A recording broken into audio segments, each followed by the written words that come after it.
हरे कृष्ण আমি সঞ্জয় আমার চ্যানেলের নাম সনাতনী কথা সত্য কথা। তো আজকে আবার এসেছি আরেকটি নতুন তত্ত্ব কথা নিয়ে। আজকের কাহিনী কলিযুগে কল্কি অবতার কাকে বধ করার পরে এই কলিযুগের সমাপ্তি ঘটাবে। তো তাই নিয়ে আজকে আলোচনা করব। শুরু করার আগে প্রথমেই বলি, আমার চ্যানেলে যারা প্রথম এসেছেন তারা আগে ভিডিওটি দেখুন, যদি ভালো লাগে তাহলে অবশ্যই সাবস্ক্রাইব করে চ্যানেলের সাথে জুড়ে থাকবেন। শুধু ভিডিওটি দেখলে হবে না, সাথে লাইক কমেন্ট শেয়ার তো অবশ্যই করবেন। আমি কমেন্টের মাধ্যমে জানতে চাই যে আমার ভিডিওটি কেমন হলো এবং আমি আপনাদের খুশি করতে পারছি কিনা সেটাও আমি জানতে চাই। ভিডিওটি স্কিপ করবেন না, সম্পূর্ণ ভিডিওটি দেখুন, অবশ্যই ভালো লাগবে। তাহলে দেখতে থাকুন আজকের কাহিনী। দৈবিক শক্তির কাছে আমরা চিরকাল অসহায়, কখনো ভালো সময় আবার কখনো খারাপ সময়, কোনোটাই আমাদের হাতে থাকে না। ভগবান বিষ্ণুর দশম অবতার যে কলিযুগের অন্তিম সময়ে এই ধরিত্রীর বুকে অবতীর্ণ হবেন, যিনি সমস্ত পাপ এবং অধর্মের বিনাশ করে আমাদের সত্যযুগে নিয়ে যাবেন। কিন্তু আমাদের মনে একটি প্রশ্ন জাগে যে ত্রেতা যুগে রাবণ এমনভাবে অন্যায় করত, এরপর দাপর যুগে কংসের অধর্ম, তাহলে কলিযুগের সবচেয়ে অধার্মিক কে হবেন? তিনি কতটা শক্তিশালী হবেন যার বিরুদ্ধে কল্কি অবতার হনুমানজি এবং পরশুরামের মতো ভয়ানক যোদ্ধারা একত্রে লড়াই করতে হতে পারে?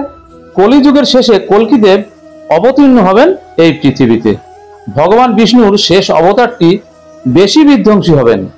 ভগবান বিষ্ণুর 9টি অবতার অন্যায়কে দমন করার জন্য অবতীর্ণ হয়েছিলেন, তবে কল্কি অবতার কেবলমাত্র ভয়ানক শক্তি দিয়েই ধ্বংস করতে আসবেন। তবে হিন্দু ধর্মে কল্কি অবতার শুধু একাই নন, সমস্ত চিরঞ্জীবী তাকে সমর্থন করবে। বিষ্ণু অবতার, পরশুরাম, কল্কি অবতার, একই সঙ্গে শরীরের রুদ্র অবতার হনুমানজি সকলেই একসাথে মুখোমুখি হবেন। তবে কোনো সাধারণ নয়, এখনো পর্যন্ত সব থেকে শক্তিশালী প্রতিদ্বন্দ্বী এই প্রতিপক্ষ হবে কলিপুরুষ, যিনি কলিযুগের শেষে দেবতাদের চেয়েও বেশি শক্তিশালী হয়ে উঠবে। সময়ের সাথে সাথে তিনি আরো শক্তিশালী হয়ে উঠবেন।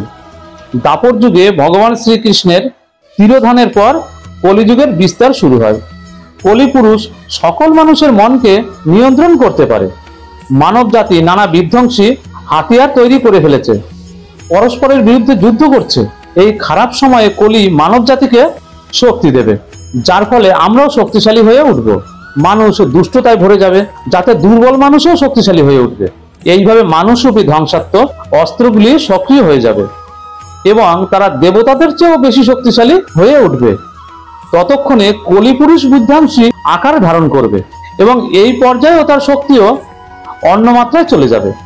তবে এর চেয়ে বেশি গুরুত্বপূর্ণ হবে যে মানুষরাও তাদেরকে সমর্থন করবে এবং কল্কি অবতারের বিরুদ্ধেও যুদ্ধ করবে। এভাবেই কল্কি অবতার এবং হিন্দু ধর্মের চিরঞ্জীবীগণ কলিপুরুষের বিরুদ্ধে তীব্র যুদ্ধ করবে, যার মধ্যে চরম শক্তিশালী মানুষও কল্কি অবতারের শক্তির সাথে প্রতিযোগিতা করবে। কেবলমাত্র কিছু মানুষ ভগবানকে চিহ্নিত করতে সক্ষম হবে এবং তারা এই ধ্বংস থেকে রক্ষা পাবে। ভগবান বিষ্ণুর 2টি অবতার অর্থাৎ কল্কিদেব এবং পরশুরাম এক হয়ে যাবে এবং এইভাবেই শেষ হবে কলিপুরুষ, আর তার পাশাপাশি বেশিরভাগ মানুষের বিনাশ হবে। এই সংগ্রাম হয়তো সর্বকালের সবচেয়ে শক্তিশালী সংগ্রাম হয়ে উঠবে। কলিপুরুষের বিনাশের পর কলিযুগের সমাপ্তি ঘটবে এবং পুনরায় সত্যযুগের সূচনা হবে। পাপের পরিমাণ আবার 0% হয়ে যাবে। তবে একটা বিষয় মনে রাখতে হবে যে কলিপুরুষকে হারানো অতটা সহজ হবে না। রাবণ, হিরণ্যকশিপু, কংস, এদের সবার চেয়ে অনেক গুণ বেশি শক্তিশালী হবে এই অসুর। যেখানে স্বয়ং হনুমানজি, তার সাথে পরশুরাম এবং কল্কি অবতার একসাথে যুদ্ধ করবেন, সেখানে অধর্মের শক্তি ঠিক কোন পর্যায়ে থাকবে তা কল্পনা করাও অসম্ভব। কল্কি অবতারের জন্ম বৃত্তান্ত ও বিভিন্ন কাহিনী কল্কি পুরাণে বর্ণিত রয়েছে, তবে তা সচক্ষে দেখা যাবে একমাত্র সঠিক সময় আসলে। এখনো অন্যায়ের পরিমাণ চরম সীমায় পৌঁছায়নি। তো এইটুকু ছিল আজকের কাহিনী। আগামী দিনে আগামী পর্বে আবার কোনো নতুন কাহিনী নিয়ে আসব। ততক্ষণ আপনারা অবশ্যই ভালো থাকবেন, সুস্থ থাকবেন। হরে কৃষ্ণ।